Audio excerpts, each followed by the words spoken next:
ሰላም ጤና ይስጥልን እጅጉን የተወደዳችሁና የተከበራችሁ የአዲስ ስፖርት ቤተሰቦቻችን እንደምን አላችሁልን?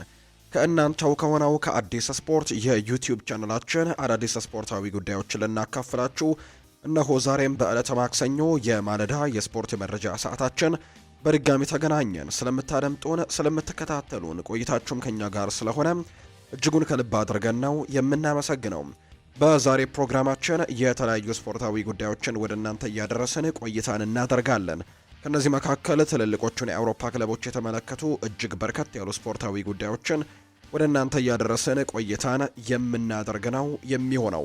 ከነዚህ መካከል ማንቸስተር ዩናይትድን፣ አርሰናልን፣ ቸልሲን፣ ሊቨርፑልን፣ ማንቸስተር ሲቲን፣ ሪያል ማድሪድን፣ ባርሴሎናን እና ሌሎችም የአውሮፓ ታላላቅ ክለቦችን በስፋት እንመለከታለን። ዛሬ ደግሞ የኢትዮጵያ ብሔራዊ ቡድን የመልስ ጨዋታውን ያደርጋል። ከዚህ ጨዋታ ጋር የማያይዘን የምናነሳቸው ሰፋ ያሉ ርዕሰ ጉዳዮች ይኖራሉ። ብቻ እናንተ እስከ ፕሮግራማችን ፍጻሜ ከኛ ጋር ከቆያችሁ የተለያዩ ስፖርታዊ ጉዳዮችን እያነሳን ነው ቆይታን የምናደርገው። ፏድባሩ ፕሮግራሙን እመራለሁ። ቪዲዮአችንን ላይክ፣ ቻናላችንን ሰብስክራይብ እያደረጋችሁ ቆይታን ከኛ ጋር አድርጉ። ከመሸጋገሪያ በኋላ በድጋሚ ተመልሰን የምንገናኝ ይሆናል።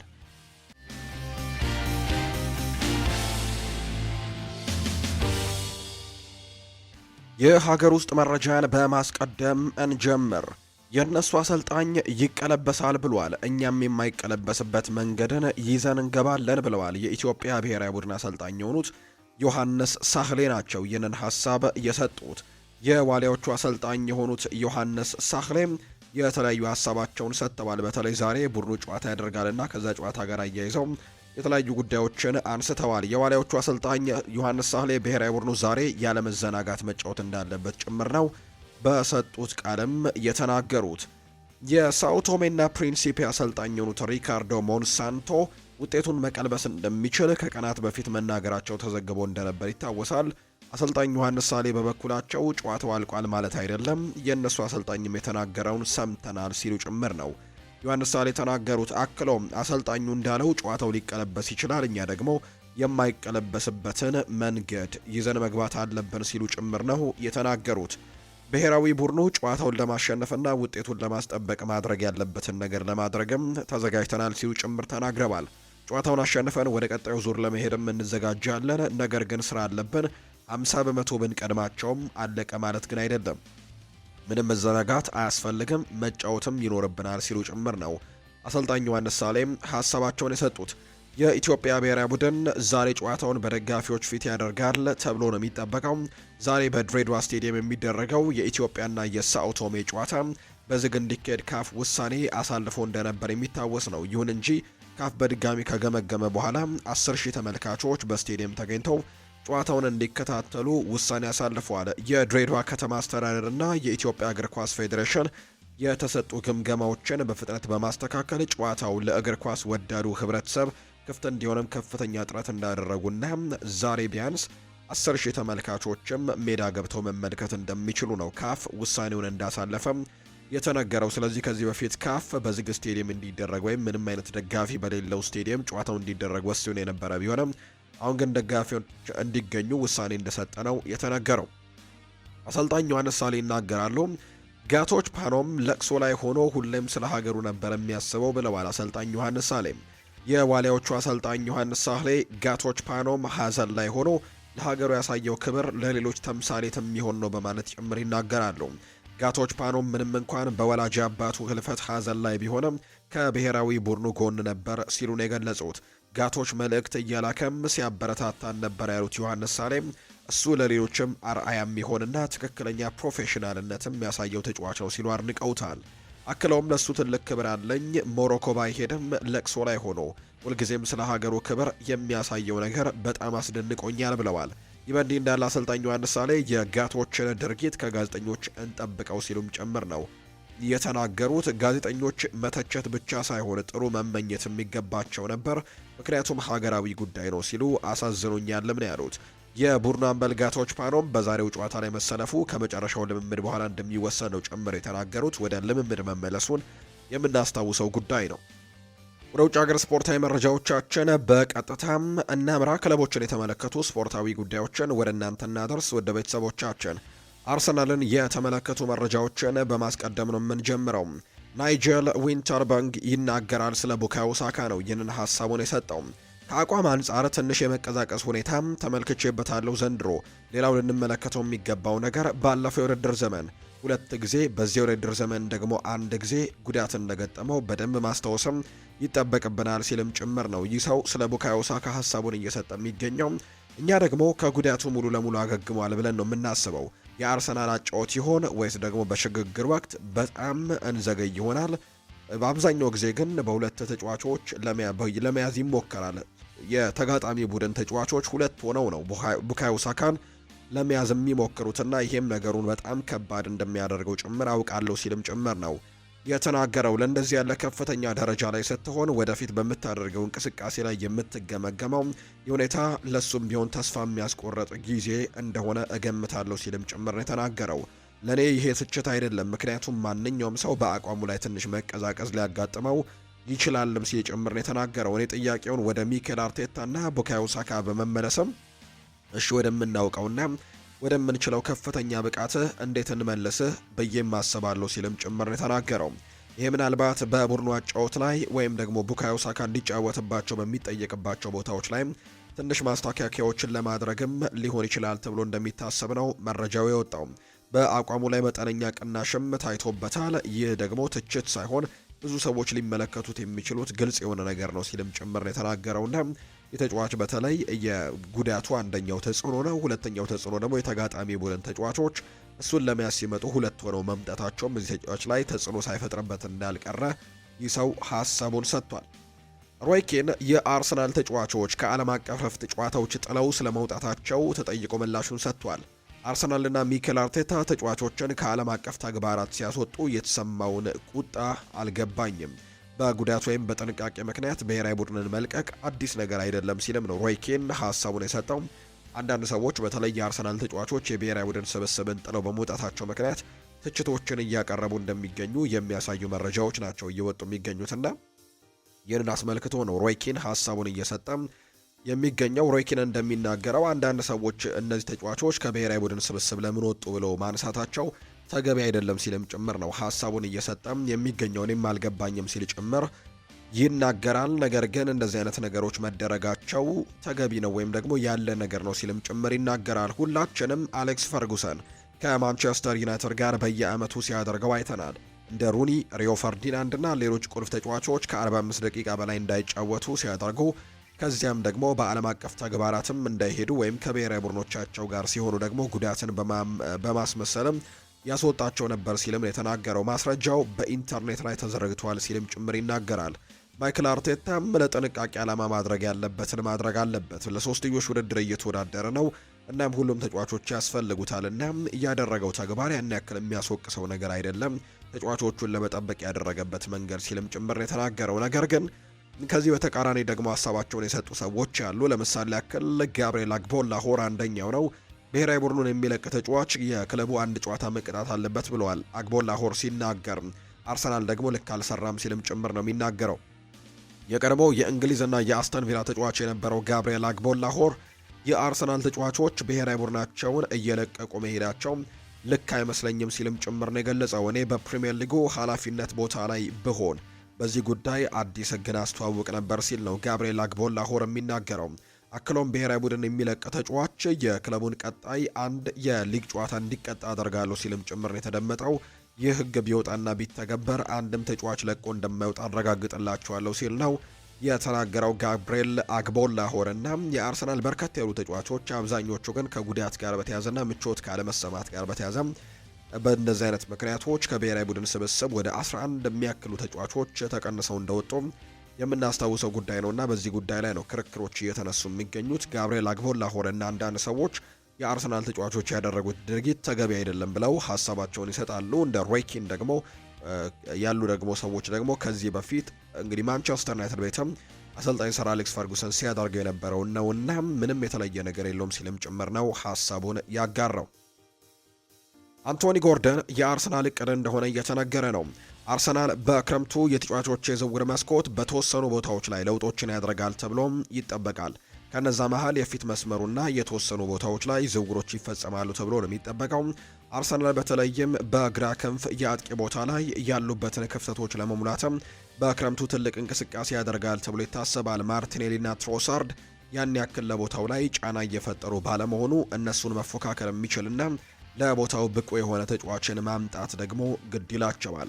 እናም ገበያው ላይ ብዙ ተጫዋቾች ቢኖሩም ጥራት ካላቸው ተጫዋቾች መካከል አንደኛው አንቶኒ ጎርደን እንደሆነ መረጃዎች ያሳያሉ። በተለይ አርሰናል ከተለያዩ ተጫዋቾች ጋር ስማቸው እንደተነሳ የምናስታውሰው ነው። ለምሳሌ ያክል ከፓሪስ ሳን ዠርሜኑ ከቪቻ ክቫራስኬሊያ ጋር ስሙ በተደጋጋሚ ሲነሳ እንደነበር እናስታውሳለን። ነገር ግን ፓሪስ ሳን ዠርሜኖች በቀላሉ የሚለቁት ተጫዋች እንዳልሆነ ይፋ አድርገዋል። ተጫዋቹም ቢሆን በአሰልጣኝ ሉዊስ ኤንሪኬ እና ከዛ ውጭ ደግሞ በፓሪስ ሳን ዠርሜን ቤትም እጅግ በጣም ደስተኛ መሆኑን የሚያሳዩ መረጃዎች መውጣታቸውን ተከትሎ ይህንን ተጫዋች የማግኘት እድላቸው በጣም ጠባብ እንደሆነ በይፋ ሲገለጽ እንደነበር እናስታውሳለን።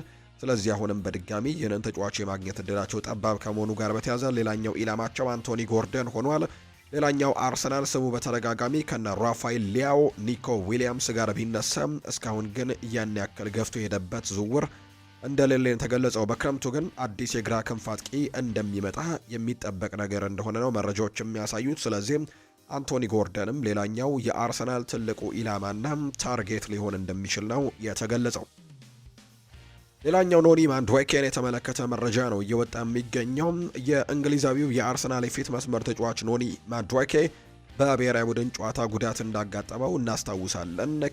በተለይ ደግሞ በመጀመሪያው ጨዋታ እንግሊዝ ብሔራዊ ቡድን ባደረገችው የመጀመሪያው ጨዋታ ነው ጉዳት ገጥሞት ሲወጣ እንደነበረ የምናስታውሰው ጉዳይ ነውና ከዩራጓይ ጋር የነበረ ጨዋታ ላይ ማለት ነው። ስለዚህም በዛ ጨዋታ ተቀይሮ የወጣው ማንድዌኬ ከጨዋታው በኋላ ጉልበቱን አስሮ ሲወጣ ታይቷል። ማንድዌኬ በጉልበት ጉዳት ምክንያት አርሰናል ከስፖርቲንግ ሊዝበን ጋር በሚያደርገው የመጀመሪያው ቻምፒየንስ ሊግ ሩብ ፍጻሜ ጨዋታ ላይ የመድረሱ ነገር አጠራጣሪ መሆኑን የሚያሳዩ ነገሮችን ሰምተናል። ተጫዋቹ አርሰናል ቅዳሜ ከሳውዛምፕተን ጋር በሚያደርገው የኤፍኤ ካፕ ጨዋታ ውጪ መሆኑ ተረጋግጧል። ኖኒ ማንድዌኬ ምናልባትም በመልሱ የስፖርቲንግ ሊዝበን ጨዋታ ወደ ሜዳ ሊመለስ እንደሚችል ነው ዘ አትሌቲክ የተባለ የመረጃ ምንጭ የተናገረው። ነገር ግን በመጀመሪያው ዙር በኢስታዲዮ ሆዜ አልቫላዴ በሚደረገው ጨዋታ ላይ ግን የመሰለፉ ነገር በጣም አጠራጣሪ እንደሆነ ዘ አትሌቲክ የተባለው የመረጃ ምንጭ ይፋ አድርጓል። ክሪስቲያን ሞስክዌራ ይናገራል። ስለ ጋብሪኤል ማጋሌሽ እና ስለ ዊሊያም ሳሊባ ነው ሀሳቡን የሰጠው። ሌላኛው የአርሰናል የተከላካይ ስፍራ ተጫዋች እንደሆነ ይታወቃል። ክሪስቲያን ሞስክዌራ ባለፈው ክረምት የተጫዋቾች የዝውውር መስኮት ነው የመጣው ከስፔኑ ክለብ ቫሌንሲያ እንደመጣ እናስታውሳለን። እና ክሪስቲያን ሞስክዌራ ስለ ሁለቱ የቡድን አጋሮቹ የማል ተከላካዮች ይናገራል። ከመጀመሪያው ቀን ጀምሮ ሁለቱም ከጎን የነበሩ ምክር ይሰጡኛል፣ እንዲሁም ልክ እንደ ወላጆችም እንደ ታላላቅ ወንድሞችም ሁልጊዜም ሲንከባከቡኝ ይጥራሉ በማለት ነው የተናገረው። ለእነሱ በጣም አመስጋኝ ነኝ። በዓለም ላይ ካሉ ምርጥ የማል ተከላካዮች መካከል ሁለቱ ዋነኞቹ ናቸው። ከእነሱ ጋር ልምምድ ማድረግና በየሳምንቱ መጨረሻ ሲጫወቱ ማየትም ደስታና ትልቅ እድል ነው ሲልም ነው ክሪስቲያን ሞስክዌራ ሀሳቡን የተናገረው። ለሁለቱ የአርሰናል የማል ተከላካዮች ጋብሪኤል ማጋሌሽ እና ዊሊያም ሳሊባም ትልቅ አድናቆት እንዳለው ጭምር ነው ክሪስቲያን ሞስክዌራ የተናገረው። ማንቸስተር ዩናይትድን ደግሞ የተመለከቱ መረጃዎችን ወደ እናንተ እናደርስ። ሜሰን ማውንት ከክለቡ ጋር የ2 ዓመታት ቀሪ ኮንትራትና ተጨማሪ 1 ዓመት የማራዘም አማራጭ እንዳለው ይፋ ተደርጓል።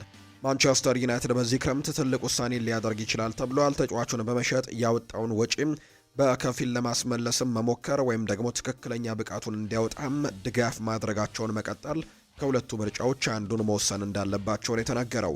የውድድር ዘመኑ ቀሪ ጨዋታዎች በክለቡ ያለውን የወደፊት እጣ ፈንታም ለመወሰን እጅግ ወሳኝ ይሆናሉ ተብሎ ይጠበቃል። ዘ አትሌቲክ ባወጣው መረጃ ሜሰን ማውንት በቼልሲ ቤት በጣም ድንቅ የሚባል ተጫዋች እንደነበር እናስታውሳለን። ነገር ግን ባለፉት ጥቂት ዓመታት የሚገጥመው ተደጋጋሚ ጉዳቶች የምናውቀውን ሜሰን ማውንት በቼልሲ የመጨረሻው ዓመትና በማንቸስተር ዩናይትድ ቤትም ሊያስመለክተን አልቻለም ያን ድንቅ ፐርፎርማንሱን። ነገር ግን ከጉዳት ነጻ ሲሆን ግን በአንዳንድ ጨዋታዎች ላይ ምን ያክል ጥሩ ተጫዋች እንደሆነ አሳይቷል በተደጋጋሚ። ነገር ግን የተደጋጋሚ ጉዳቱ ግን አገልግሎቱን በደንብ እንዳይሰጥም እንዳደረገው ጭምር እየተገለጸ ነው የሚገኘው። ማንቸስተር ዩናይትዶችም የመጨረሻ ውሳኔ ለመወሰን ከጫፍ እንደደረሱ ተጫዋቹን ማቆየት እንዲሁም ጥሩ ብቃቱን እንዲያወጣ ማድረግ አሊያ ደግሞ ተጫዋቹን መሸጥና ያወጡትን ገንዘብ በከፊልም ቢሆን ለመሸፈንና ለመመለስ መሞከር ትልቁ ውሳኔ ሊሆን እንደሚችል የሚያሳዩ መረጃዎችን ነው ዘ አትሌቲክ የተባለው የመረጃ ምንጭ ይፋ ያደረገው። ኤሊዮት አንደርሰን ስሙ ማንቸስተር ዩናይትድን ጨምሮ ከታላላቅ ቡድኖች ጋር መያያዙ ተጠቁሞ እንግዲህ የሰጠው ምላሽ አለ።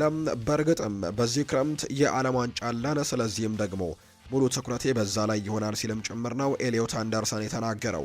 ለእንግሊዝ መጫወት በእርግጠኝነት ለኔ ትልቅ ነገር ነው። አሁን ላይ በብሔራዊ ቡድኑ አርማን ለብሻለሁ፣ ስለዚህም በአሁኑ ሰዓት የማስበው ስለሱ ብቻ ነው ሲልም ጭምር ነው ኤሊዮት አንደርሰን የተናገረው። በተለይ በሚቀጥለው የክረምት የተጫዋቾች የዝውውር መስኮት በዝውውር ገበያው ላይ በትልቁ ስማቸውን እንደምንሰማቸው በእርግጠኝነት መናገር ከሚቻሉ ተጫዋቾች መካከል አንደኛው ነው ኤሊዮት አንደርሰን። በሚቀጥለው የክረምት የተጫዋቾች የዝውውር መስኮት በርከት ያሉ ክለቦች ይህንን ተጫዋች ለማስፈረም እንቅስቃሴ ያደርጋሉ ተብሎ ይታሰባል። ማንቸስተር ሲቲ፣ ማንቸስተር ዩናይትድ፣ አርሰናልም እዚህ ተጫዋች ዝውውር ላይ ሊገባበት እንደሆነ የሚያሳዩ መረጃዎች ያሉ። ቼልሲም የዚህ ተጫዋች ፈላጊ እንደሆነ በተደጋጋሚ ይገለጻልና በትልቁ ይህንን ተጫዋች ለማስፈረም ትልቅ ፉክክሮች ይደረጋሉ ተብሎ እንደሚታሰብ ነው መረጃዎች የወጡት።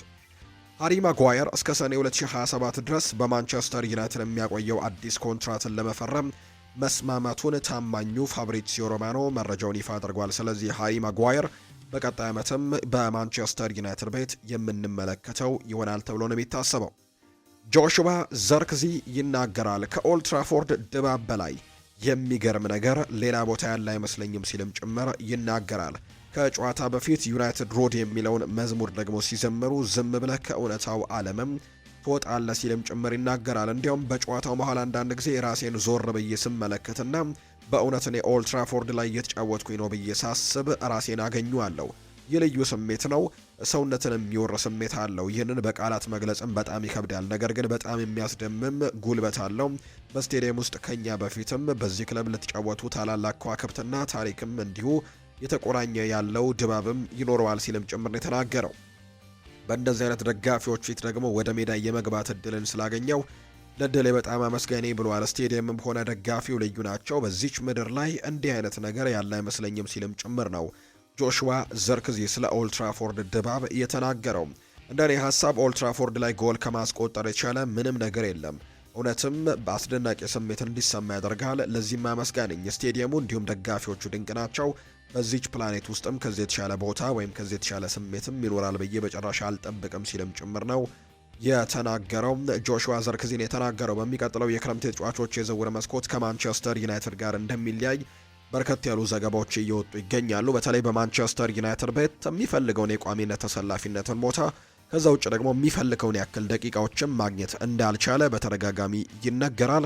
በዚህ ምክንያትም ወደ ጣሊያን ክለቦች የመመለስ እድሉ በጣም ሰፊ ነው ተብሎ ነው የሚታሰበው። በጥር ተጫዋቾች የዝውውር መስኮት ተጫዋች ከማንቸስተር ዩናይትድ ጋር ሊለያይ የሚችልበት በጣም ትልቅ እድል አለው ሲሉ በርከት ያሉ ዘገባዎች እየወጡ እንደነበር እናስታውሳለን። በተለይ ደግሞ የጣሊያኑ ክለብ የሆነው ሮማ ይህንን ተጫዋች ለማስፈረም በጣም ቀርቦ የነበረበት የዝውውር ጊዜ እንደነበር እናስታውሳለን። ነገር ግን የሩበን አሞሪም ማንቸስተር ዩናይትድን መልቀቅ ሁሉንም ነገር እንደገለባበጠው የምናስታውሰው ጉዳይ ነው። በዚህ ምክንያትም በማንቸስተር ዩናይትድ ለመቆየት ተገዷል። ነገር ግን በሚቀጥለው የክረምት የተጫዋቾች የዝውውር መስኮት በዩናይትድ ቤት ይቆያል ብሎ ግን መጠበቅ በጣም ከባድ ነው የሚሆነው።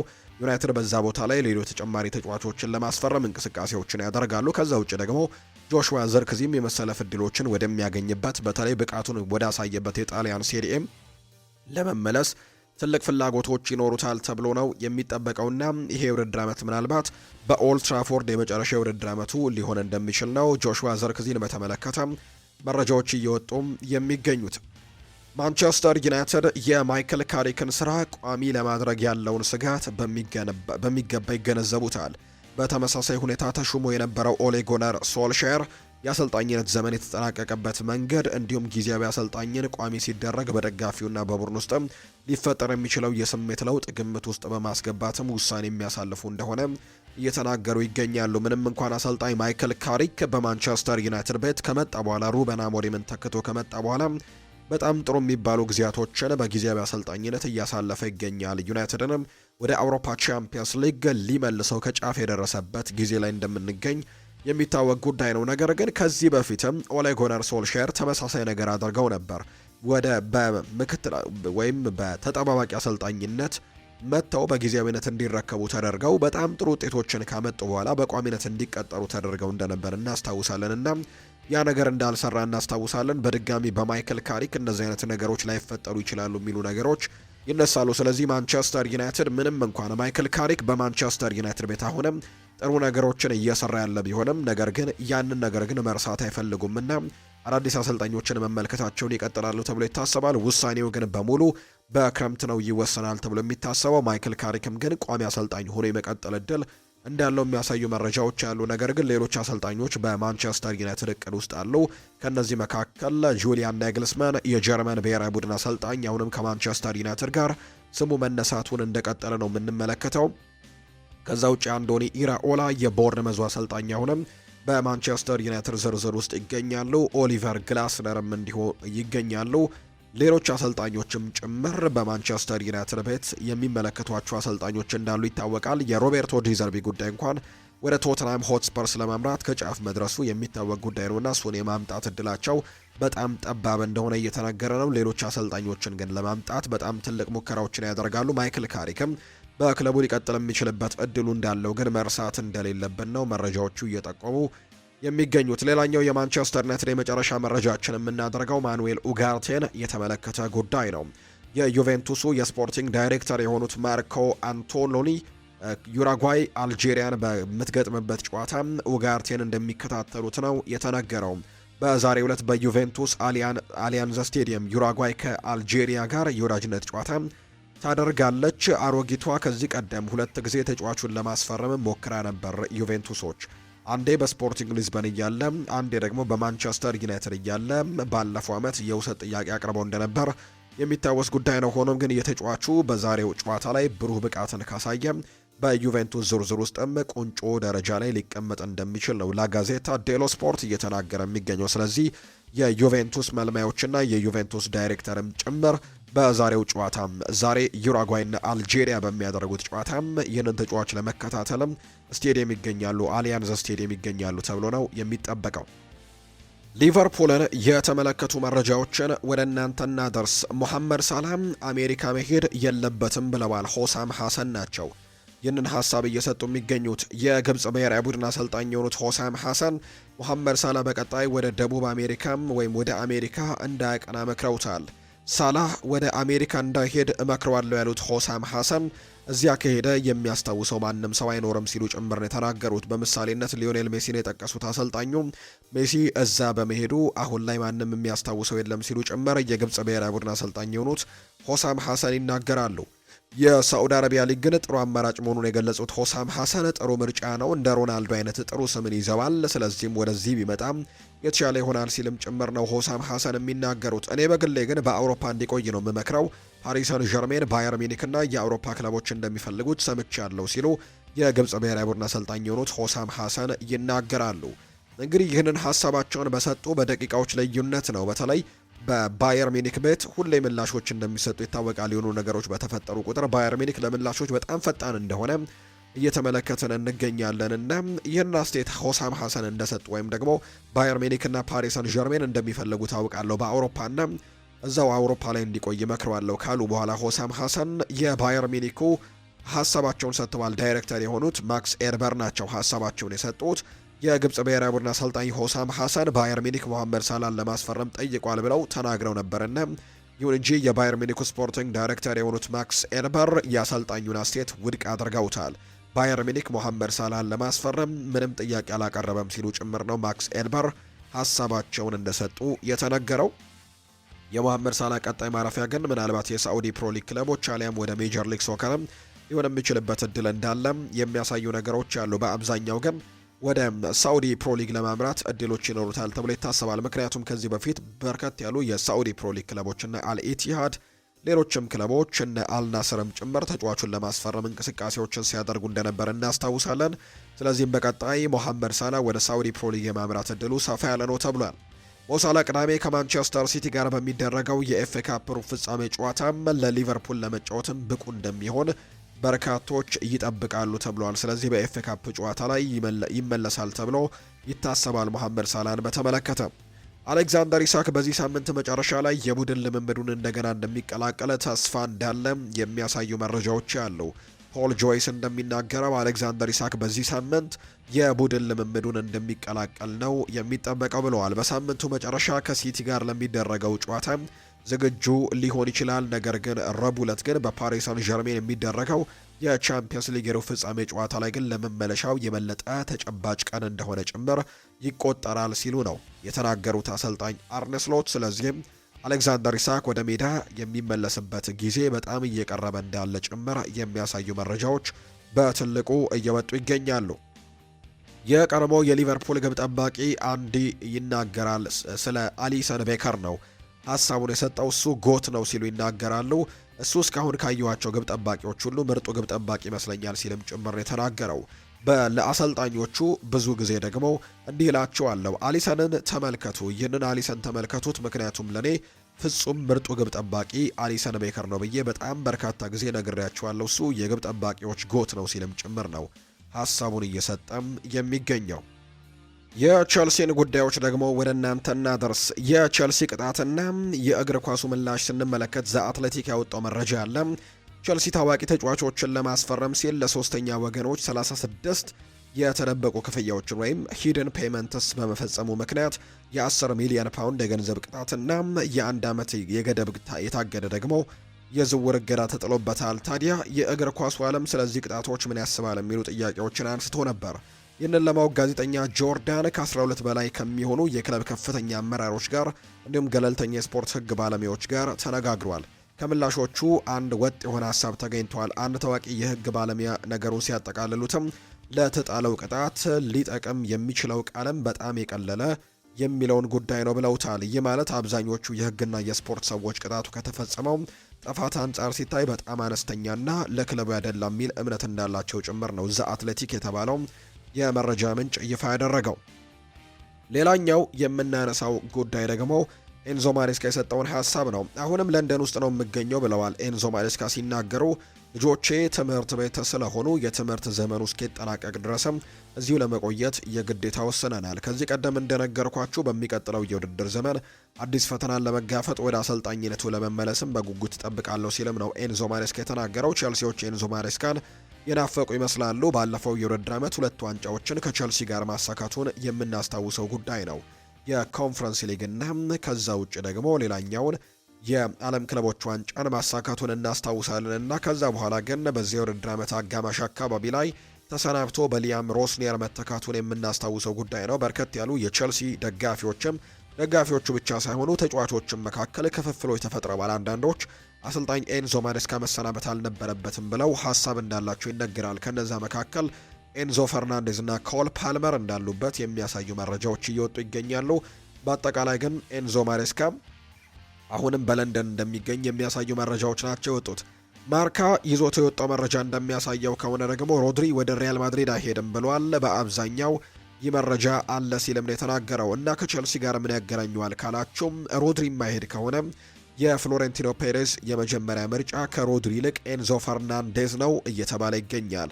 ስለዚህም ኤንዞ ፈርናንዴዝ ከሮድሪ ይልቅ ሪያል ማድሪድን ለመቀላቀል በጣም ተመራጩ ሰው እንደሆነ የሚያሳዩ መረጃዎችን ነው ማርካ ይዞ እየወጣ የሚገኘውና የቼልሲው ተጫዋች በሪያል ማድሪድ በጣም በትልቁ የሚፈለግ ተጫዋች እንደሆነ የሚያሳዩ ዘገባዎች ይፋ ተደርገዋል። የሪያል ማድሪድ ጉዳዮችን ደግሞ ወደ እናንተ እናደርስ። አሰልጣኝ አልቫሮ አርቤሎአ በብራሂም ዲያዝ ላይ ትልቅ እምነት እንዳለው ይፋ ተደርጓል።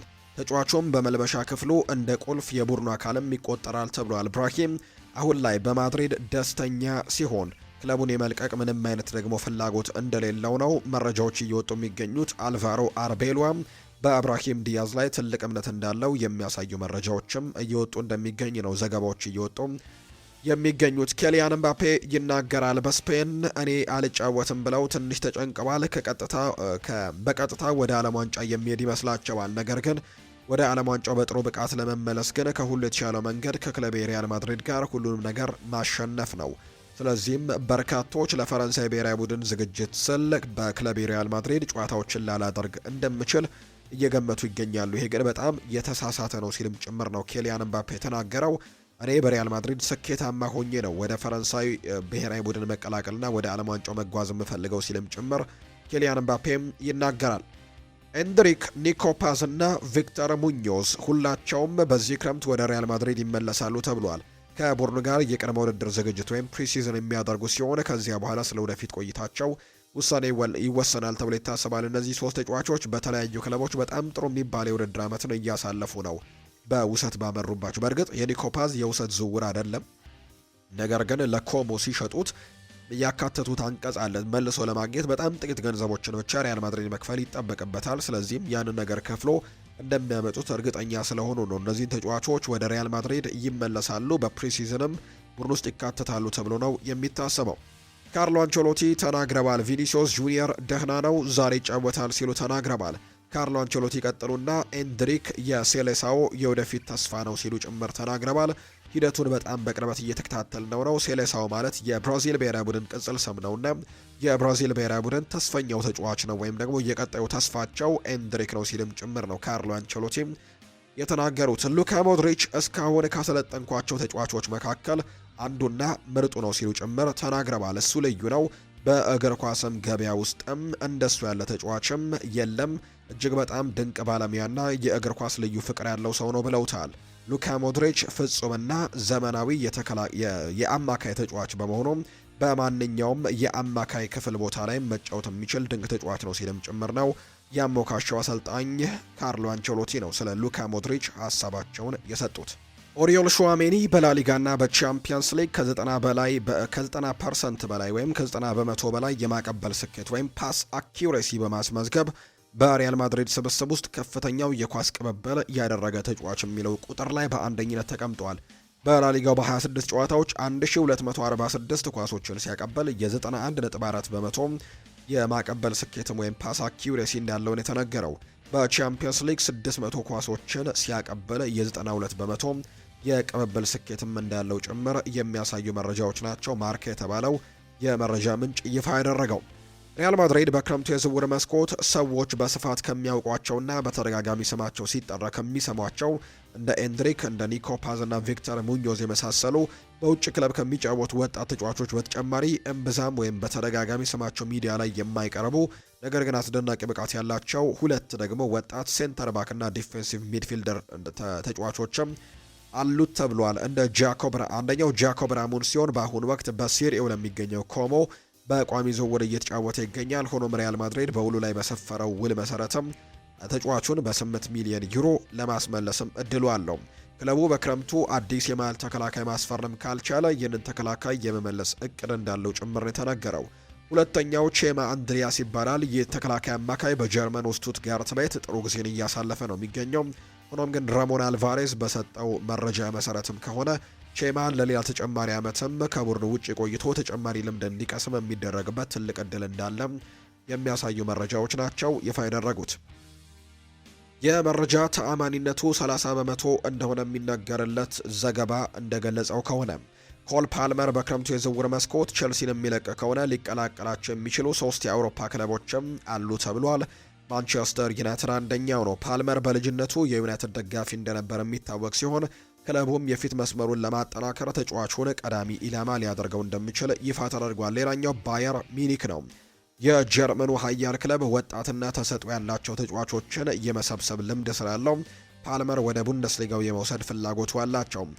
ሪያል ማድሪድም ስሙ ተነስቷል። ማድሪድ ሁልጊዜም ምርጥ ተጫዋቾችን የሚፈልግ በመሆኑ የፓልመር አስደናቂ ብቃት የክለቡን ትኩረትም ስቧል። ስለዚህም ተጫዋቹ እንደ አማራጭም እየተከታተለው ይገኛል። ፓልመር ከቼልሲ ጋር እስከ 2033 የሚያቆይ ረጅም ጊዜ ውል ስላለው ክለቡ ተጫዋቹን በቀላሉ የመልቀቅ ፍላጎት የለውም። በተጨማሪም የዝውውር ዋጋው በአሁኑ ሰዓት ከ100 ሚሊዮን ፓውንድ በላይ እንደሚሆንም ጭምር ይነገርለታልና ይህንን ተጫዋች በቀላሉ መልቀቅ ከባድ ይሆናል ተብሎ ነው የሚታሰበው። በርናርዶ ሲልቫ ከማንቸስተር ሲቲ ጋር እንደሚለያይ ተገለጸ።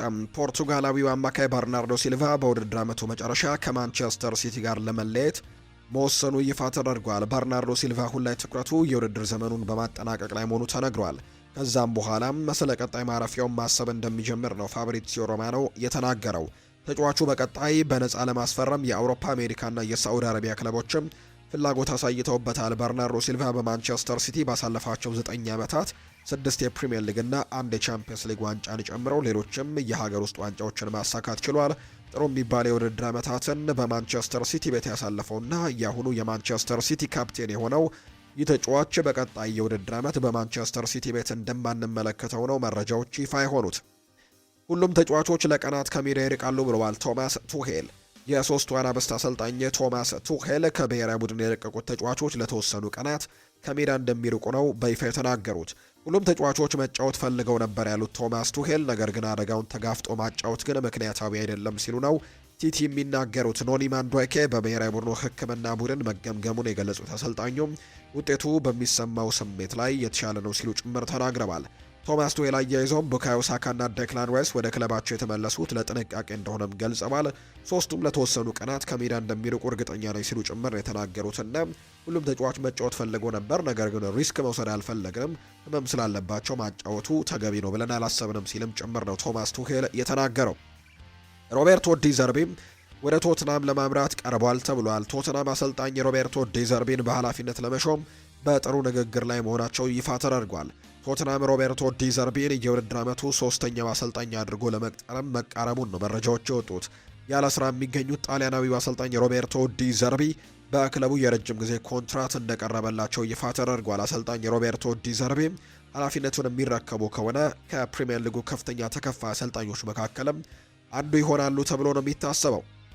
የአውሮፓ እግር ኳስ ማህበር በቀጣዩ የ2028 የአውሮፓ ዋንጫ ላይ የውድድሩን ትኬት ዋጋ ዝቅ እንዲል ማድረጉ ነው ይፋ የተደረገው። ይህንን ተከትሎ የአውሮፓ ዋንጫ የትኬት ዋጋ ከ30 ፓውንድ ያነሰ እንዲሆን መደረጉ ይፋ ተደርጓል። ይህ ማለት ሁለት የአውሮፓ ዋንጫ ትኬቶች ዋጋ ከዘንድሮ የዓለም ዋንጫም ለመኪና ማቆሚያ ከሚጠየቀው ክፍያ ያነሰ ይሆናል ተብሎ ይታሰባል። የዩኤፋ ውሳኔ ፊፋ በዘንድሮ የዓለም ዋንጫ ከያዘው ትኬቶችን በከፍተኛ ዋጋ የመሸጥ እቅድ ጋር በጣም በትልቁ የሚቃረን እንደሆነ ጭምር ነው መረጃዎች እየወጡ የሚገኙት። ስለዚህም ደግሞ የአውሮፓ እግር ኳስ ማህበር ፊፋ የትኬት ዋጋውን በከፍተኛ ሁኔታ በመጨመሩ እንደማይስማማ ሲገለጽም እንደነበር ጭምር የምናስታውሰው ጉዳይ ነውና እንግዲህ የአውሮፓ እግር ኳስ ማህበር በጣም ትልቅ ስራን እንደሰራ ነው በርካቶች የሚያስቡት። በተጫዋችነት ዘመኑ ጫናዎችን በመቋቋም በጠባብ ቦታዎች ላይ ጭምር ኳሶችን ለማቀበል አይፈራም። በየትኛውም አጋጣሚ የሜዳ ላይ ቡድን አጋሮቹን ጥያቄ በመቀበል ፈጣን ምላሽ ለመስጠትም ብዙ ማሰብ አይጠበቅበትም። ስፔናዊው የቀድሞ ድንቅ አማካይ ሴስ ፋብሬጋስ አሁን ደግሞ በአሰልጣኝነት በሴሪኤው ክለብ ኮሞ ቤትም ምርጥ ጊዜያትን እያሳለፈ ነው የሚገኘው። በእግር ኳሱ ዓለም በየጊዜው ክስተት የሆኑ አስደናቂ ክለቦችን መመልከት የተለመደ ቢሆንም የሴሪኤው ክለብ ኮሞ ግን በፍጥነት የተሞላ እድገት ግን በርካቶችን ያስገረመ ሆኗል። ባሳለፍነው የውድድር ዓመት ከሁለት አስርት ዓመታት በኋላ ከሴሪ ቢ ወደ ሴሪ ኤ ያደገው ኮሞ በያዝነው የውድድር ዘመን በጣሊያን ክስተት ከመሆኑም አልፎ ከየትኛውም ክለብም የሚፈራ ቡድን ለመሆንም እንደ በቃ ነው መረጃዎች የሚያሳዩት።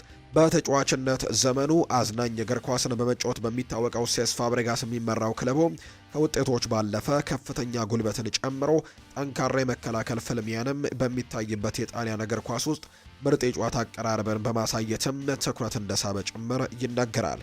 በቀጣይ የውድድር ዓመት በአውሮፓ መድረክም ለመሳተፍ ዓላማውን ያነገበው ኮሞ በሴሪኤው ካለፉት 30 ሳምንታት 57 ነጥቦችን ሰብስቦ በደረጃ ሰንጠረዡ አራተኛ ላይ የተቀመጠ ሲሆን በውድድር ዓመቱ የገጠመው 5 ሽንፈት ብቻ መሆኑ ደግሞ ጉዞን ይበልጥ አስደናቂ አድርጎታል።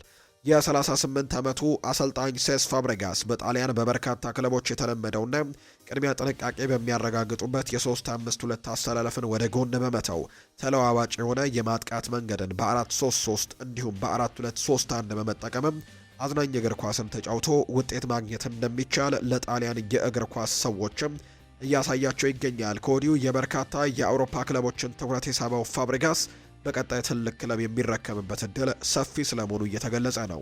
በሚገኝበት በዚህ ወቅትም ከቀድሞ ክለቦቹ መካከል የሆኑት አርሰናል ወይም ቼልሲ አንድ ቀን የማሰልጠን ፍላጎት እንዳለው መናገሩም ይታወሳል። በተጫዋችነት ዘመኔ ጠንካራ አካላዊ ብቃት አልነበረኝም። ጎበዝ የአንድ ለአንድ ግንኙነት አሸናፊ ፈጣን ተጫዋችም አልነበርኩም። ነገር ግን ሁሌም ቢሆን አንድ እርምጃ ቀድሜ በማሰብ ከኳሱ ቀድሜ የማደርገውን መወሰን ያስደስተኝ ነበር ሲል የሚናገረው ሴስ ፋብሬጋስ በአሰልጣኝነት ዘመኑ እግር ኳስን ብቻ መሰረት አድርጎ የሚጫወት ቡድን እያሳየ ሲሆን ይህም ደግሞ አሁን ላይ እየጠፋ የመጣውንም ውብ የእግር ኳስ ጭላንጭልም ተስፋም እየሰጠ እንደሆነ ጭምር ነው እየተገለጸ የሚገኘው። በጣሊያን ሴሪኤም በጣም ድንቅ የሚባል የውድድር ዓመትን እያሳለፈ እንደሚገኝ ጭምር ነው በርካቶች ምስክርነታቸውን እየሰጡ የሚገኙት ለሴስ ፋብሬጋሱ ቡድን ኮሞ። የተወደዳችሁና የተከበራችሁ ቤተሰቦቻችን ለዛሬ ያዝንላችሁ አዳዲስ ስፖርታዊ ጉዳዮቻችን እነዚህን ይመስላሉ። ስላደመጣችሁን፣ ስለተከታተላችሁን ቆይታችሁም ከኛ ጋር ስለሆነ እጅጉን ከልብ አድርገን ነው የምናመሰግነው። ፏድ ባህሩ የዛሬውን ፕሮግራም እየመራው ከእናንተ ጋር ቆይታን አድርጌያለሁ። በቀጣይ ፕሮግራሞቻችን ሌሎች ስፖርታዊ ጉዳዮችን፣ ሌሎች አዳዲስ መረጃዎችን አካተን በድጋሚ ተመልሰን የምንገናኝ ይሆናል። ዛሬ ስለተከታተላችሁኝ ከልብ አድርጌ አመሰግናለሁ። ፏድ ባህሩ የዛሬውን ፕሮግራም እየመራው ከእናንተ ጋር ቆይታን አድርጌያለሁ። በቀጣይ ፕሮግራሞቻችን ሌሎች ርዕሰ ጉዳዮችን፣ ሌሎች አዳዲስ መረጃዎችን አካተን በተለይ ምሽት ላይ በሚኖረው የስፖርት የመረጃ ሰዓታችን በድጋሚ ይዘን የምንመለስ ይሆናል። ሀሳብ አስተያየቶቻችሁ ልጽፉልን ትችላላችሁ። በተለይ ስምና አድራሻችሁን እየጠቀሳችሁ ሀሳቦቻችሁን የምታደርሱን በሙሉ በፕሮግራሞቻችን መጨረሻ በቀጣይ በሚኖረን ፕሮግራማችን መጨረሻ ስምና አድራሻችሁን እየጠቀስን ሀሳብና አስተያየቶቻችሁን መልሰን ወደ እናንተ የምናደርስ ነው የሚሆነው። በድምፄ ላይ ለተፈጠረው በጉንፋን ምክንያት ለተፈጠረው ነገር ከወዲሁ ከልብ አድርጌ ይቅርታ ጠይቃለሁ። ለዛሬ ግን የነበረን ፕሮግራማችን ይህንን ይመስል ነበር። ቆይታችሁን ከእኛ ጋር ያደረጋችሁ በሙሉ ከልብ አድርጌ ነው የማመሰግነው። መልካም ጊዜ እንዲሆንላችሁም በአክብሮት ተመኘሁኝ።